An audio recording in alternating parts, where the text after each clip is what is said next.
Le facteur de dilution, donc lorsqu'on est en chimie et qu'on fait une dilution, c'est-à-dire qu'on a une solution qui a une certaine concentration. Donc une solution, c'est un solvant dans lequel on a mis un soluté.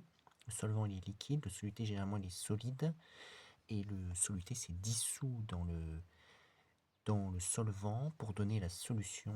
Et donc la solution est parfois concentrée, et on souhaite la diluer, c'est-à-dire augmenter la quantité de solvant, et donc cela va diminuer la concentration, et dans ce cas-là, on utilise généralement parfois le facteur de dilution qui est sans unité, qui est égal à la concentration mère divisée par la concentration phi. Les concentrations peuvent soit être en mol par litre, soit en grammes par litre, ou en n'importe quelle unité de masse ou de quantité de matière par unité de volume. Bon, bien sûr, il faut que les deux soient dans les mêmes unités. La concentration mère, c'est la concentration de la solution mère, c'est-à-dire la solution qu'on a au départ, et la concentration phi, c'est la concentration de la solution qu'on a à la fin, c'est-à-dire celle qui a été diluée. Et donc le facteur de dilution est aussi égal au volume de la solution phi, c'est-à-dire le volume de la solution qu'on obtient à la fin après dilution, divisé par le volume de la solution mère, c'est-à-dire le volume de la solution qu'on a au départ. Bien sûr, les deux unités doivent être les mêmes.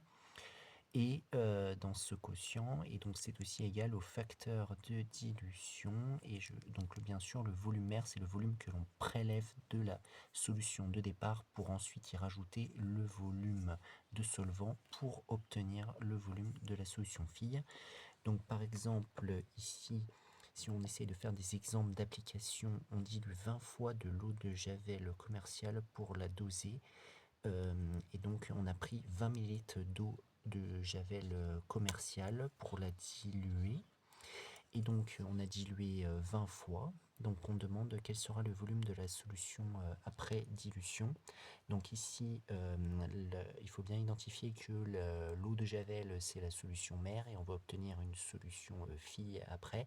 Et donc justement, on a le volume de la solution mère, c'est 20 ml, et nous, on va chercher le volume après dilution, c'est-à-dire le volume de la solution phi. Et donc, si je reprends la formule, donc là, il faut que je prenne la formule avec les volumes. F égale V phi sur V mère. F égale V phi sur V mère. Et moi, je recherche, comme on a dit, V phi. Donc, du coup, si je isole V phi, je vais avoir V phi est égal à F fois V mère.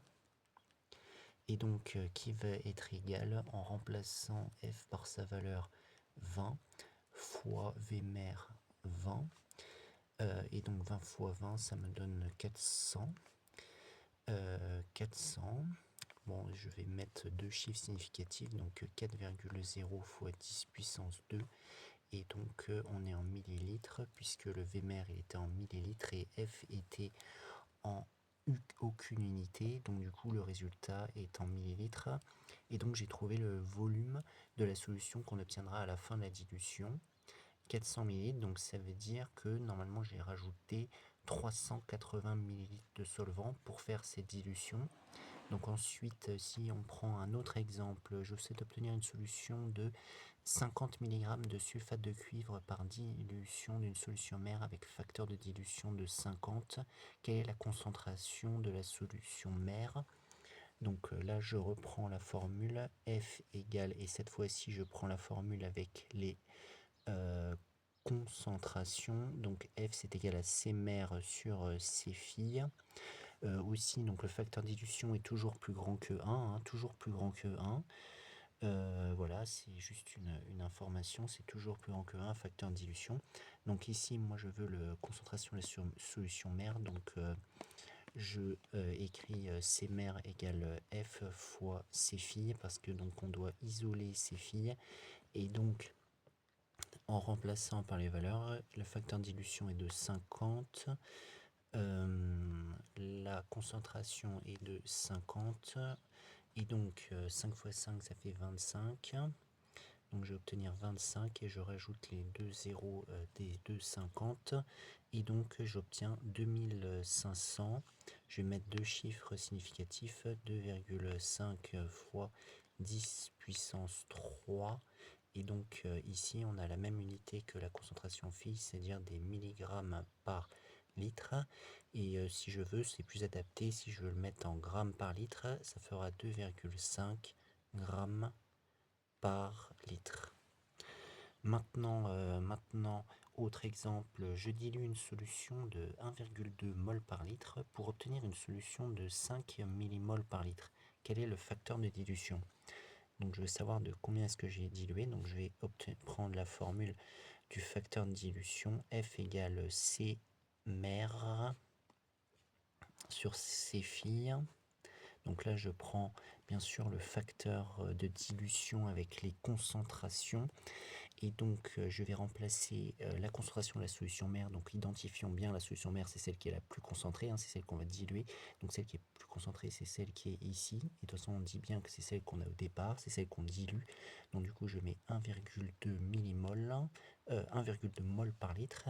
Et l'autre c'est 5 millimoles par litre. Donc là je vais devoir convertir parce qu'il faut la même unité en haut et en bas bien sûr. Et donc je convertis cela en mol, ça fait 5 fois 10 puissance moins 3 mol, puisque 1 millimol c'est égal à 10 puissance moins 3 mol. Donc si j'ai 5 millimoles par litre, ça fera 5 fois 10 puissance moins 3 mol par litre. Et là je vais calculer. Donc ici, un astuce de calcul, c'est de multiplier par 2 en haut et en bas. Donc ici, ça fera 2,4. Et là, je multiplie par 2, ça va donner 10. C'est pour pouvoir diviser par quelque chose de plus facile, c'est-à-dire par 10. Et donc ici on va obtenir 2,4 sur 10 puissance moins 2, c'est-à-dire 2,4 fois 10 puissance 2. Et j'obtiens donc mon facteur de dilution qui est égal en quelque sorte à 240. Ça veut dire que j'ai dilué 240 fois. Le facteur de dilution est égal à 240. Bon, c'est pas très commun, mais pourquoi pas. Et donc voilà, nous avons